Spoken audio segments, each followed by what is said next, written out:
If you guys are thinking about buying a G80 M3 or a G82 M4, make sure you watch this video because there's a lot of stuff that you probably didn't know. So if you guys are new to this channel, this is my 2023 G80 M3 competition with xDrive. I did buy this car pretty recently. I got it in like mid-May. However, I ordered it back in like last July. And while buying this car and then owning it for this short period of time, there's a lot of stuff that I learned that I want to share with you guys. Now, the first thing I want to talk about, guys, is actually buying one of these cars, because if you guys are familiar with buying these cars, it's not as straightforward as you'd like to think. At least not getting a proper deal on them. If you guys look for a G80 M3 or M4, if you guys find them new currently at a dealership, you're gonna pay way more than MSRP. And if you guys try to get one used, think that you're gonna get a deal, you're pretty much gonna pay for a new one, except it's gonna have like 2,000, 3,000, 4,000 miles on it. So if you guys are thinking about getting one of these cars, in my opinion, I think that you should order one. Like I mentioned before, I ended up ordering my car. I know it was a long wait, but I think it was absolutely worth it. Not just for the fact that I only paid MSRP for this car. So if you guys go and try to find one of these cars,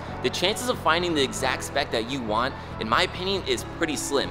These cars are almost in a way similar to Porsches, where you can spec them pretty crazy. Definitely not to the level of Porsche, however, definitely different than other BMWs. There's a lot of different color options, interior color options, and then just general options like the executive package, the carbon bucket seats, which we'll talk about a little later. As you guys can tell, my car is black sapphire metallic. I also have the ivory interior, as well as the carbon fiber bucket seats, and then a few other things that I really wanted, like the carbon fiber trim, the bicolor wheels as opposed to the all black, and then the red brake calipers. I also optioned it with a carbon fiber roof and a few other things. So my point is, guys, these cars can get pretty specific in terms of spec. And for me personally, if I tried to find this car on the used or new market in this exact spec, I probably would never find one. Now, I don't know if you guys are looking for just like a white car with black interior, something simple, or if you're looking for like Portimao blue with red interior or something like that. The point is, it's gonna be hard to find. So I think you're better off just building the car yourself, speccing it to exactly how you want,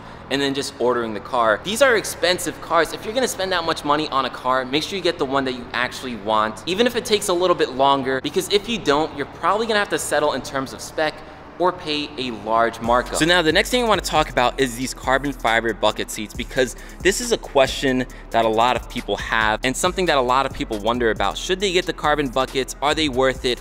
In my opinion, yes, you should definitely get the carbon bucket seats. So people always complain about the fact that these seats are such a pain to get in and out of, and I'll tell you guys, they're absolutely a pain to get in and out of. However, when you're sitting inside them, they're super comfortable. They're not comfortable in terms of long drives. I think the biggest thing that I don't like about these seats in terms of comfort is the lack of lumbar support. However, just driving short distances, I think it's totally fine. Getting in and out of them is annoying, but once you're in, they do feel good. And then once you guys are driving this car spiritedly, these seats really hold you in, and it's really nice to have these seats just like keep you in place, because this car's handling is absolutely insane. You can rip around corners at some pretty aggressive speeds, so to have seats that can keep up with that, I think is really nice. But the last thing I'll say about that is, if you are a bigger guy or bigger girl, you might struggle with these seats a little bit, because although you can adjust these bolsters right over here, these ones by your legs, you cannot adjust, they are fixed. So for me, I'm 6'2"-ish, I'm about like 200 pounds.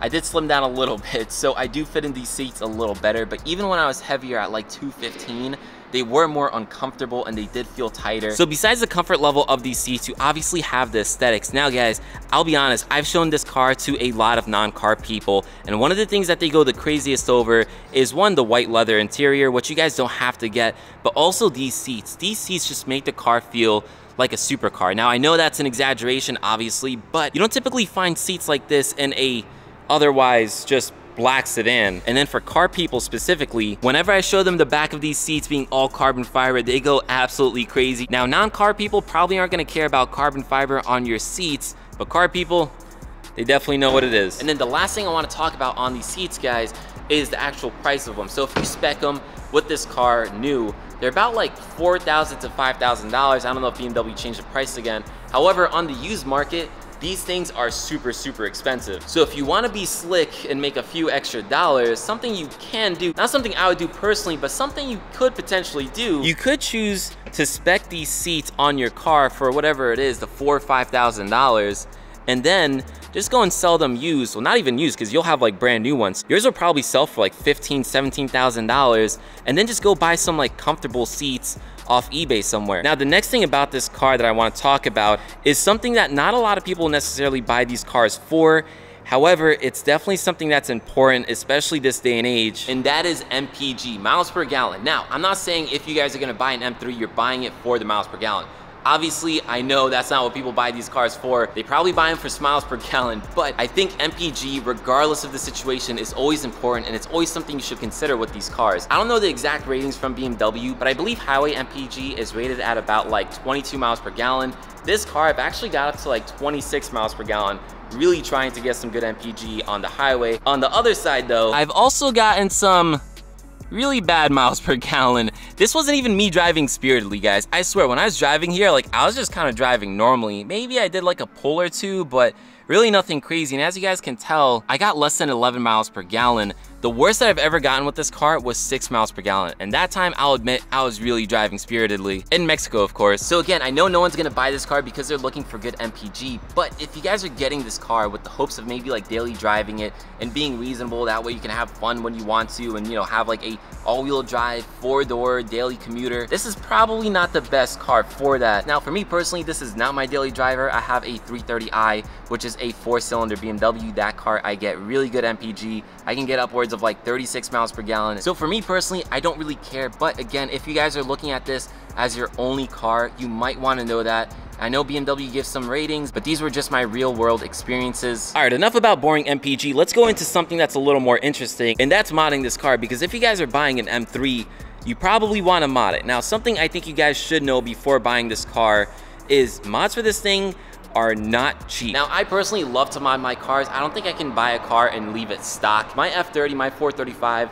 the mods weren't cheap, but they were reasonable. However, this G80 M3, you wanna get a front lip, that's like $1,500. You wanna get a grill, that's like $1,100. You wanna get intakes, that's like $2,000. I don't even know how much an exhaust is, but I'm sure it's not cheap. I'm sure if you guys are buying a G80 M3, which is like a $100,000 car, you probably have some good money and you probably don't care too much about the cost of mods. However, if you're one of those guys who, you know, just like really saves up to get a car that they love and you're just able to afford the car, keep in mind it does not stop there. Maintenance, mods, gas, everything on this car is just way more expensive. So the last thing I want you guys to consider if you're gonna buy one of these cars, especially if you're planning on buying it as a daily driver, is the comfortability of these cars. Other than the bucket seats, this car is not the most comfortable car. Now, I personally don't mind because I like the sporty car feel, and again, this is not my daily driver. However, if you guys have like a wife and kids or a husband and kids or whatever it is, and they don't necessarily like a rough ride, they're probably not gonna be too crazy about this car. The suspension is pretty stiff. Again, for, you know, someone who likes a sports car, you guys are gonna love it. But if you have family members or friends who don't, just keep that in mind. Even when you have it in a comfortable mode, it's still pretty rough. Other than that, the brakes are really grabby, which again, for me, I love because it feels sporty, it feels aggressive. But if you guys are just coming to a stop at a stoplight or a stop sign, your passengers are definitely gonna feel it. The brakes are also pretty squeaky and they can get annoying sometimes. So I'll say this again for the millionth time, I personally do not mind. These cars feel sporty, they feel aggressive, and I like that. As a car guy, I enjoy it. And even on top of that, when I want a comfortable ride, I have my 330i and I had an X3, which was even more comfortable. So if you guys have a family, a significant other, children, whatever it is, who don't necessarily like a rough ride, who don't like loud squealy brakes, keep that in mind. They might not be crazy about this car. They might not want to get in the car with you. So again, I personally don't mind. If you guys are watching this video, you guys probably wouldn't mind either. But if you have family or friends who would, take that into consideration. So overall, guys, the car is not that comfortable, but in terms of practicality, it is a pretty practical car. Like the back seat, I'll show you, is pretty spacious. Like I've had some adults sit back here and they were just fine. Now legroom actually isn't that bad. Even with my seat pretty far back, again, I'm 6'2", so I keep my seat a little back. It's not that bad, guys. Like honestly, back seat's pretty good. Now if you get an M4, it's definitely gonna be worse. And then even in terms of the trunk, which I'm not gonna open because it is an absolute mess from when I went on my like mini road trip, but the trunk is honestly a good size. Like right now I have a whole bunch of tools in there. I have some like lawn chairs and stuff like that for like car shows. But in terms of space and practicality, this car is pretty good. I even think it's bigger than the last generation of M3. So if you guys like the space, you're getting more of it with this generation. Oh, something else that I forgot to mention, I'll actually throw this somewhere in the video, is this big screen. So if you guys didn't know, the 2023 models, and I believe 2024, come with these big screens. A lot of people don't like them. My personal opinion, guys, I love them. I'm not gonna do like a full review about it, but just keep in mind, if you guys don't like that modern Tesla look, you're probably not gonna like this screen. I personally love it because I'm a tech nerd, so I appreciate big screens and technology like this. But if you guys like that like more raw experience of like analog gauges and more traditional, at least styled looking gauges, you're probably not gonna be crazy about these ones. So in that case, the only thing I can really recommend to you is trying to get like a 2021 or 2022 model. That way you guys can get like at least like the older looking screen. But for me personally, I love this. I have no issue with it. But if you guys are thinking about buying this car, just keep in mind, all new ones are gonna have this. But anyways, with that said, guys, I'm gonna wrap up my video here. So again, help your boy out. Check out his merch store. Again, you can get cool shirts like this one. Drop this video a like, it really helps me out. And yeah, with that said, this video is pretty much done, and I'll catch you guys in the next one. Peace.